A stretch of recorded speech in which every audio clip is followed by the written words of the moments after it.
అయితే గురుగారు ఎక్కువగా సాధన చేసి ఆత్మ సాధన చేసిన వాళ్ళకి మూడో నేత్రం తెరుచుకుంటుంది, తెరవటం సాధ్యపడుతుంది అంటుంటారు. అది నిజంగా సాధ్యపడుతుంది అంటారా?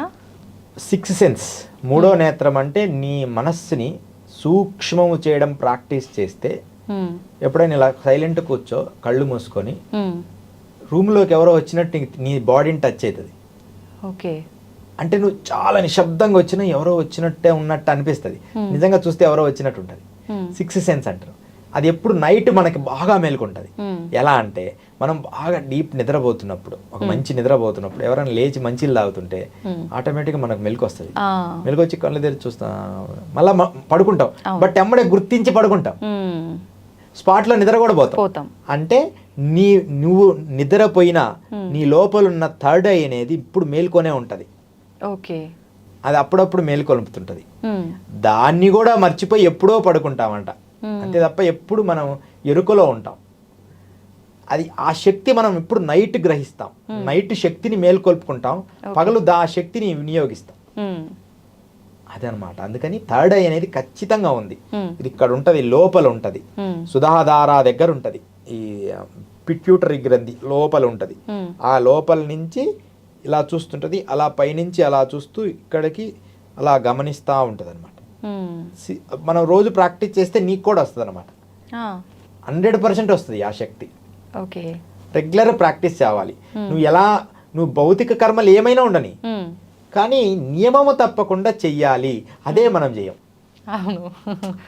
థర్డ్ ఐ 100% వస్తాం. ఇప్పుడు క్షుద్ర పెద్ద చూపిస్తుంటారు మాంత్రికుడికి, వాడికి థర్డ్ ఐ ఉంటుంది.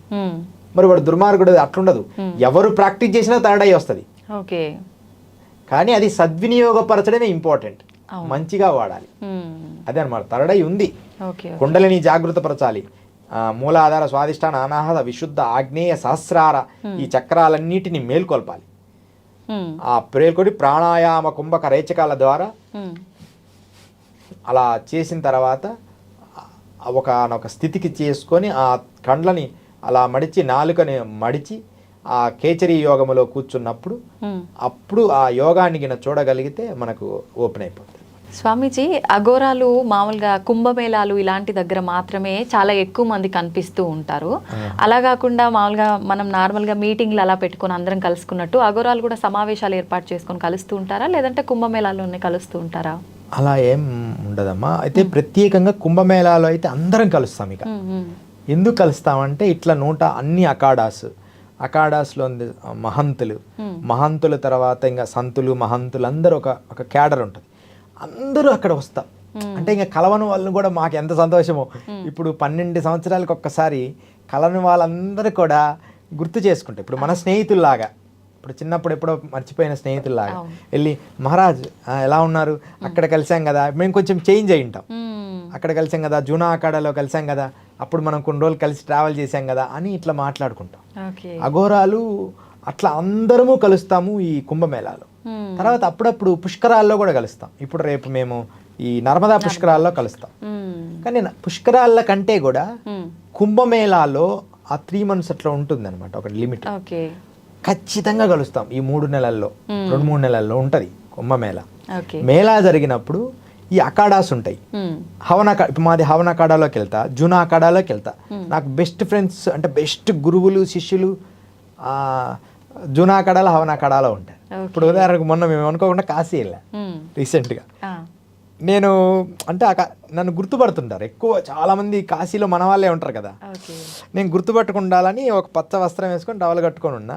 అంటే నేను ఈ టైప్ కాకుండా కొంచెం మామూలుగా ఉన్నా, అయినా సరే గుర్తుపట్టి స్వామీజీ ఎలా ఉన్నారు అని అడిగాడు ఒక అబ్బాయి.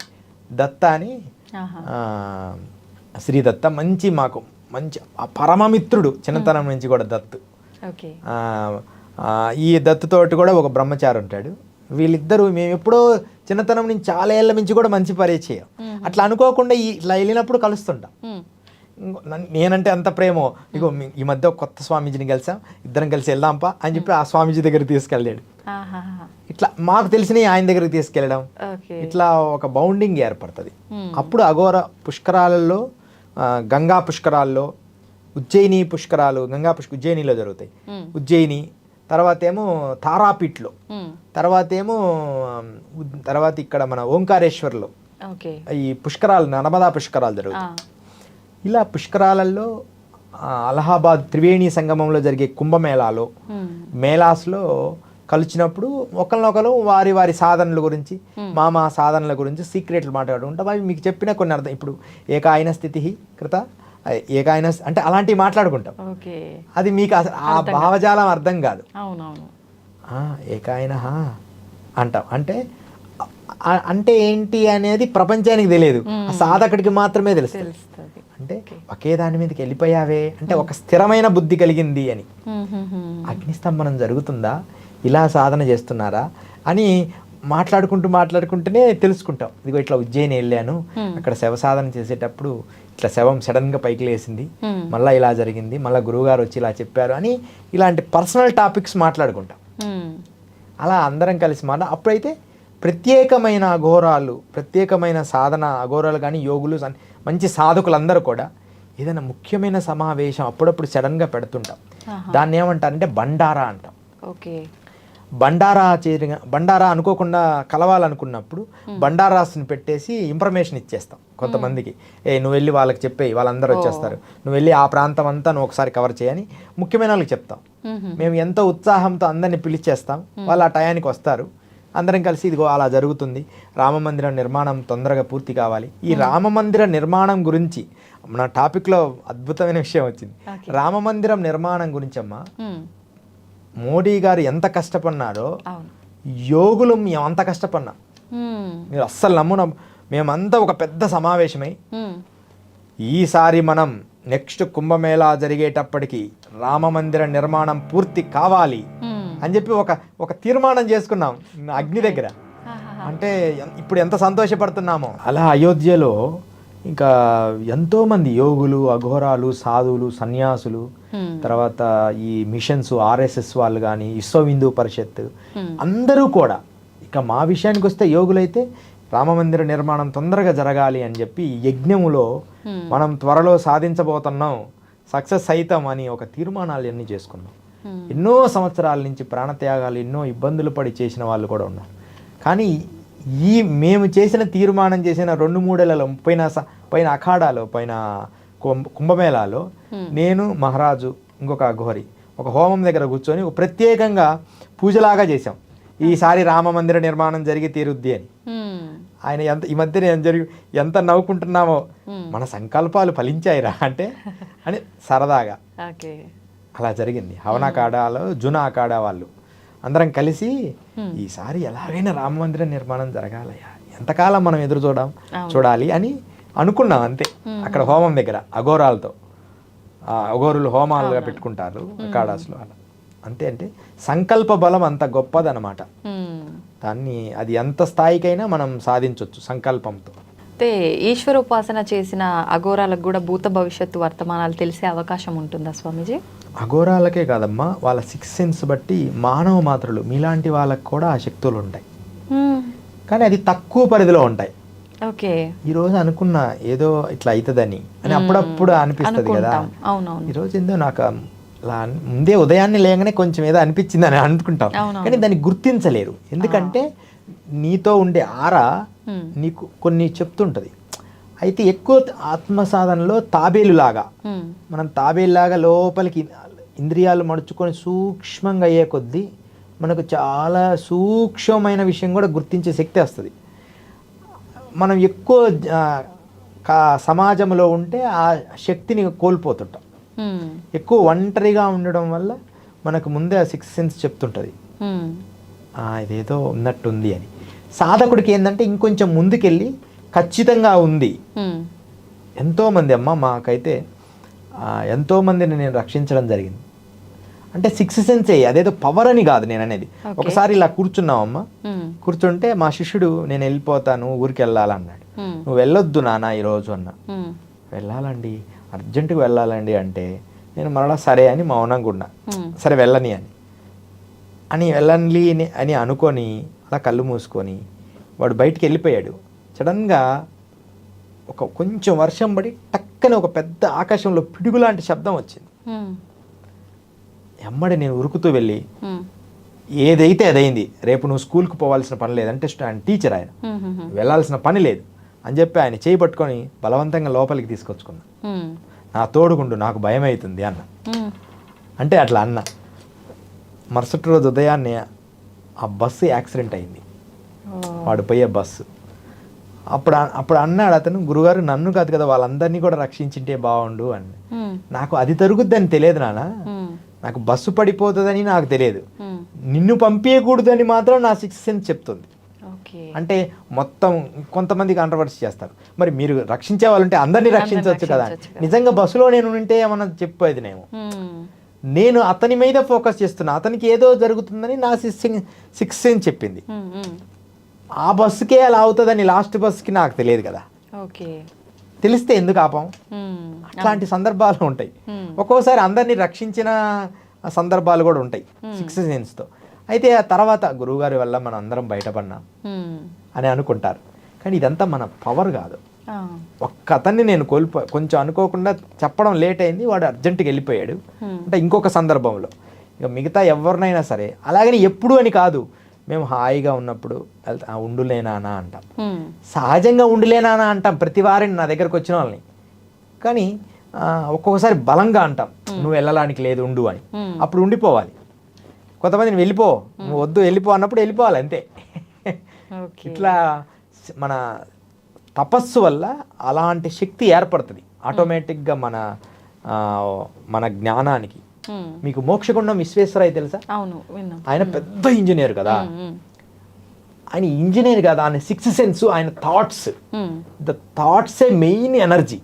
అంత ఇంజనీర్ చదివాను. ఆయన ట్రైన్లో వెళ్తున్నాడు, బ్రిటిషర్లందరూ కూర్చున్నారు. ఉమ్, ఆ బ్రిటిషర్లందరూ తిని చూసి నల్లగా ఉంటాడు, కొంచెం పళ్ళు వంకరగా ఉంటాయి, ఉమ్, ఆ పైన కప్పు కట్టుకున్నాడు, ఆయన ఎవరైనా అని కొంచెం తక్కువగా చూస్తున్నారు అతను. ఉమ్, కరెక్ట్గా ఒక ప్లేస్కి రాగానే ఆయన చైన్ లాగాడు. ఆ, చైన్ లాగానే బ్రిటిషర్లు కదా అప్పుడు భయంకరమైన కోపం, నీకు పిచ్చా, ఉమ్, నువ్వు అసలు జ్ఞానం లేదా అని చెప్పి మోక్షగుణం ఎంతో రకంగా అన్నారు ఆయన. ఉమ్, కాదండి, నా థాట్స్ చెప్పింది, ఎక్కడో పట్టాలు ఏదో తేడా కనపడుతుందండి, కింద ఉండే రైలు పట్టాలు నాకు క్లియర్గా తెలుస్తుందండి అన్నాడు. అనగానే పోయి కొద్దిగా దూరంలో పోయి చూస్తే పట్టాలన్నీ ఇరిగి పక్కన పడి ఉన్నాయి. ఓ, ఎమ్మడే అందరు ఆశ్చర్యపోయి అప్పుడు దండం పెట్టారు. ఉమ్, అలాంటి పర్సన్ని ఒక దేశంలో వేరే కంట్రీలో ఒక బ్రిడ్జి కడితే, ఉమ్, ఇండియాను ఒక ఆ ప్లేస్లో లండన్లో ఎక్కడో మన ఇండియా అనే పేరు వచ్చేటట్టు అది వాటర్లో కట్టాడు. ఉమ్, వాటర్లో కట్టి అది ఓపెన్ అయిన తర్వాత ఇండియా అని వచ్చేసింది ఆయనకి. అది ఏమన్నా ఒక్క బోల్ట్ ఇండియా అని తీసేస్తే ఆ బ్రిడ్జి కూలిపోయేటట్టు పెట్టాడు డిజైన్. ఆహా, ఆయన బ్రెయిన్ చివరి దశలో ఆయన బ్రెయిన్ కూడా చెకప్ చేయాలంటే కొంతమంది ఒప్పుకోలేదు. అలాంటి సైంటిస్టులు ఉన్నారు. ఉమ్, ఆ బ్రెయిన్, యోగుల బ్రెయిన్ కూడా అలాంటిదే, అంత డెవలప్ చేస్తారు. ఉమ్, అది ఒక సిక్స్త్ సెన్స్ అన్నమాట. వాళ్ళు కరెక్ట్గా వారి జీవితంలో డ్యూటీ ఈజ్ గాడ్ అనే పదంగా తన కర్తవ్యాన్ని తను సిన్సియర్గా చేసే వాళ్ళకి, జాగ్రత్తగా చేసే వాళ్ళకి, క్రమశిక్షణ, టైము, పంక్చువాలిటీ ఉన్న వాళ్ళకి ఆటోమేటిక్గా సిక్స్త్ సెన్స్ కూడా సపోర్ట్ చేస్తుంది. ఓకే. విచ్చలివిడితనం ఉండే వాళ్ళకి బ్రెయిన్ కూడా విచ్చలివిడితనం ఉంటుంది, ఉమ్, అదుపులో ఉండదు. అదుపులో ఉండదు. అది కంటిన్యూ అలవాటు అయింది కదా. ఉమ్, పంక్చువాలిటీ ఉన్న వాళ్ళకి కొంచెం ఇబ్బంది అనిపిస్తుంది వాళ్ళతోటి మనకి, అవునవును. అయినా ఉమ్, వాళ్ళది సిక్స్త్ సెన్స్ బాగుంటుంది. ఓకే. అందుకని ఖచ్చితంగా భూత భవిష్యత్తు వర్తమానాలు చూసే శక్తి మానవుడికి ఉన్నది. ఉమ్, అది సిక్స్త్ సెన్స్ అనుకోండి, థర్డ్ ఐ అనుకోండి. ఓకే. అఘోరాలు తపస్సు చేసి ఈశ్వరుని ఆరాధన చేసి ఈశ్వరుని అనుగ్రహం పొందుతుంటారు. సామాన్య మానవులు కూడా ఈశ్వరుని అనుగ్రహం పొందాలంటే ఏం చేయాలి స్వామి? చాలా చివరి ప్రశ్న, మంచి ప్రశ్న అమ్మా. ఉమ్, ఈశ్వరుడికి ప్రీతికరమైనది అభిషేకం. ఉమ్, ఏ అఘోరి కానీ మనుషులు కానీ ఏమైనా కానీ వారి కష్టాలు పోవాలన్నప్పుడు చిన్న శివలింగం తెచ్చుకొని ఓం నమ శివాయ అని నీళ్లు పోస్తూ కొద్దిసేపు ఒక 108 సార్లు, 100 సార్లు, 50 సార్లు పోసి ఆ శివలింగం తీసి తుడిచి దానికి గంధమో విభూతి పెట్టి ఒక నమస్కారం చేసి ఆ వాటర్ మనం తాగుతూ ఉండాలి, అభిషేకం చేసిన నీళ్లు. ఓకే. అలా మనం తాగుతూ అలా ఈశ్వరుడికి ప్రణితాపం అయితే ఖచ్చితంగా ఈశ్వరుడు అనుగ్రహాన్ని పొందుతారు. అది ఒక అఘోరి కావచ్చు, అనుష్ఠానం చేసేవాడు, పూజలు చేసేవాళ్ళు కావచ్చు. మనకి శృంగేరిలో జగద్గురు శంకరాచార్య పీఠంలో చంద్రమౌళీశ్వర స్వామికి అభిషేకం జరుగుతుంది. ఎంత అద్భుతం అంటే ఆ అభిషేకం చేసిన ఆ జలం మళ్ళీ మనం స్వీకరిస్తే ఎంతో మంచిది. అదొక పవిత్రమైన అభిషేకం ఎవరైతే నిష్టగా చేస్తారో ఈశ్వరాధారణ చేస్తుంటారు. మనలో దోషాలు, కల్మషాలు, కామ, క్రోధ వికారాలు ఉంటాయి. అవన్నీ పోవడానికి ఈశ్వరుడే గొప్పవాడు. మనం ఈశ్వరుని ఆరాధిస్తే మన ఆటోమేటిక్గా మనం అడగకపోయినా మనలో ఏ కర్మలు ఉన్నాయో అవి తొలగించడానికి ఈశ్వరుడు చాలా హెల్ప్ చేస్తాడు. అందుకని ఎవరన్నా దోషాలంటే చాలు, మీరు శివాభిషేకం చేసుకోండి అంటారు. అంటే ఆ అభిషేకం చేస్తే చాలు మనలో ఉన్న శక్తి అంతా హాయిగా ఉంటుంది.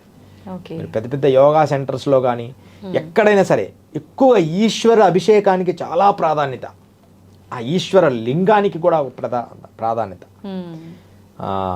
అపాతాళనమస్థలాం, ఈశ్వరుడు అపాతాల నుంచి వ్యాపించి రౌండ్గా ఒక ఆరాలాగా ఉంటాడు. మన బాడీ ఆరా ఎలా ఉంటుందో అలా ఉంటాడు. అందుకని ఈశ్వరుడికి ప్రణితాపమయ్యి ఆ ఈశ్వర లింగాన్ని ఇలా మనస్సులో దృష్టిలో పెట్టుకొని ఓం నమ శివాయ అని ఈశ్వరుడికి అభిషేకం చేస్తుంటే ఖచ్చితంగా మనుషులకు ఖచ్చితంగా శక్తి వస్తుంది. యోగులకి, సాధకులకి కాదు, మనుషులు కూడా తరించవచ్చు ఈశ్వర శక్తి వల్ల.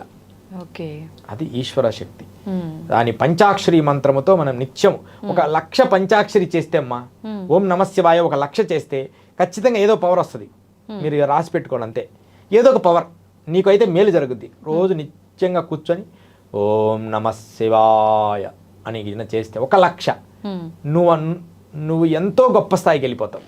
చేసి చూడు, ఏదో ఒక టైంలో రోజు కొంచెం చేసుకుంటూ 1,00,000 పూర్తి చేయి. నేను కొంచెం చేసిన తర్వాత ఎమ్మడే కోరిక కోరొద్దు, నేను ఇంత చేశాను స్వామి నాకు అది చేసేటట్టు పెట్టనకుండా 1,00,000 పూర్తి చేసినాక ఆటోమేటిక్గా నీకు ఒక పవర్ వస్తుంది. మంత్రానికి ఆ శక్తి ఉంది, ఆ ఈశ్వర లింగానికి ఆ శక్తి ఉంది. ఇది యోగులు నిరూపించారు, సిద్ధ పురుషులు. అమ్మ జై గురుదత్త. శ్రీమాత్రే నమః. సర్వమంగళాని భవంతు.